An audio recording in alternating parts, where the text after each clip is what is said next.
The best thing about me being a parent, I think it's wonderful to see my children grow up in them developing their independence, their attitude, and changing and learning. I think it's to see them changing and growing over time, and to see how they love and show love and share their love. I really love that. I think also to see them laugh and smile and be happy and satisfied is good.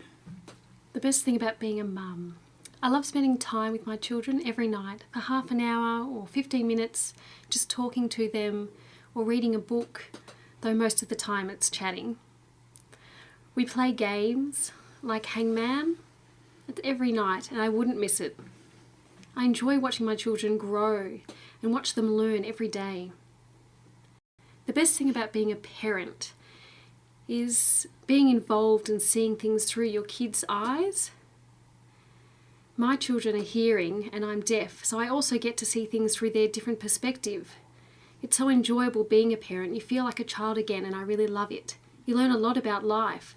Without children, you think only about yourself, but having children broadens your mind. It's always what's this or what's happening when you have children. And you're a parent, I love it. Of course there are challenges and you have to work out what's best for your children. But when there are challenges, you can ask for advice and it becomes easier with each challenge and you keep moving forward. The best thing about becoming a mum is the special bond that you have with your child and the love that you share, the special times you spend together and watching them develop and grow.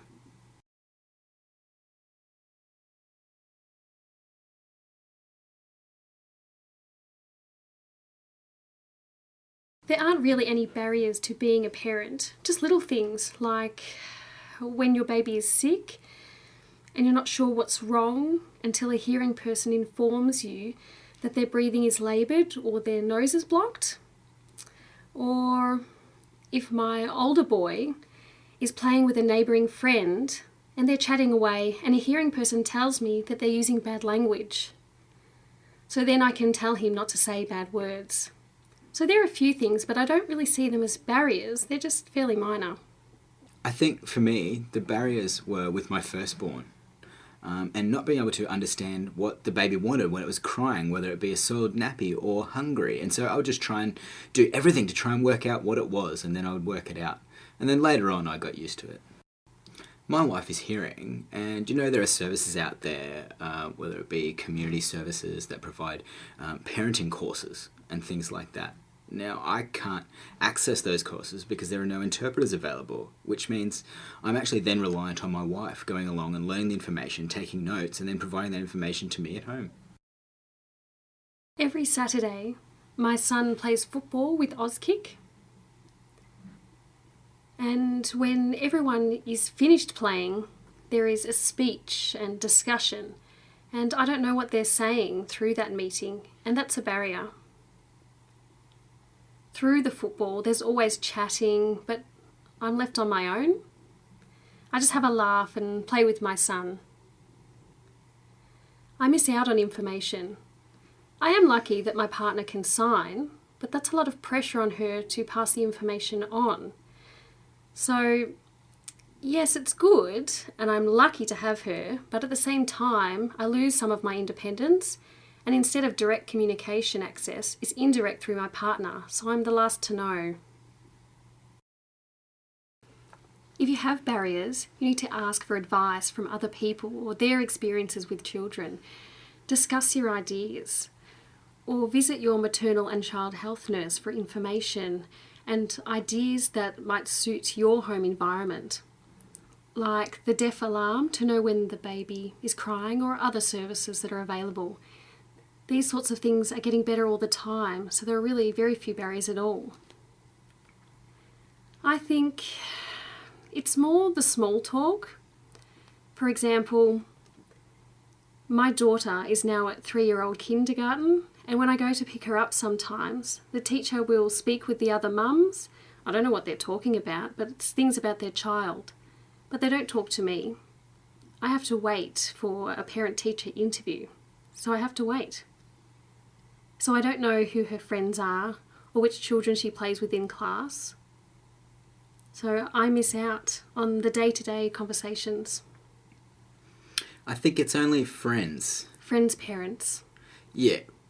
Let's say I take my son, who is 5, to a friend's birthday party. I know that there are barriers there because they're hearing and they'll be talking, and I don't get included.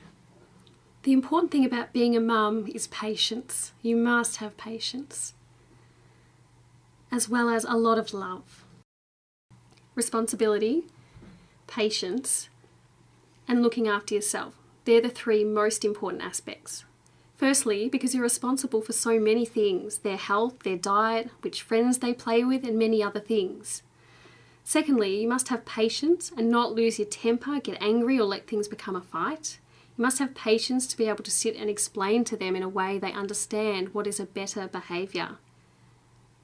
Thirdly, looking after yourself, because if I don't look after myself, then I can get angry or frustrated.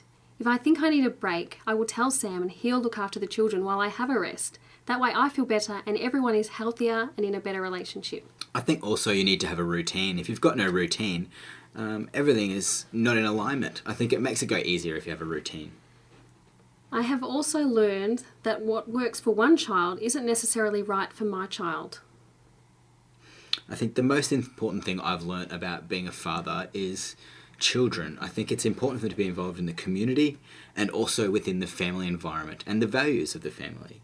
I think in the past, family values really didn't mean much to me. But later on, when my child grew up and I became a father myself, I think it really is important. I have changed because I've realised I can't be perfect. I can only try my best, and that's all you can do. My confidence, definitely. Oh, yeah. From day one of having a baby, you have to learn more and more, and you be more confident. You understand more and more as you go. You learn to grow in confidence. When the baby is first born, it takes a while, but your confidence grows and improves. I remember the first day that I went to take the baby in the car. I was Yeah. so nervous and sweating because my son, my firstborn, he was 1 day old and we're ready to go to another hospital. And I thought, wow, I've got to drive the baby. I had to be so careful when I put the baby inside the car. Every little bump that I went over, I was stressing and sweating. And now it's just like, it's second nature. Now you know what to do. I think with my first child, I was more tentative and unsure. But as time went on, my confidence improved. I got out more. I saw other deaf mums and was able to chat with them. And that helped a lot and was good support. I think it's wonderful to see the big impact that bilingualism has on the children. I think learning both Auslan and English really makes them become more advanced in their language with their social skills, which also reduces their frustration because they can communicate and express themselves better. I think that's great. And when they're hungry, they can say food or sign food. Or if they're upset, they can say that they're thirsty. And I think that early communication is important, starting it early. I can see the value of parents learning sign language and teaching their children to sign.